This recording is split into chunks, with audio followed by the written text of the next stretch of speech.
تو هم میری یه روزی که دیر نیست. میخونم تو چشات که دلت درگیر نیست. نخوا عاشق بشم که عاشقی سخته برام.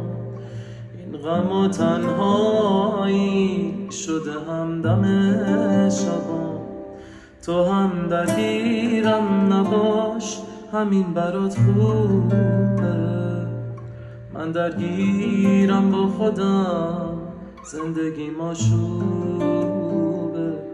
آرامش قلبت آرزومه، کنار تو قلبم چه آرومه. این که تنهام بذاری همیشه رو برومه. آرامش قلبت آرزومه، کنار تو قلبم چه آرومه. این که تنهام بذاری همیشه رو برومه.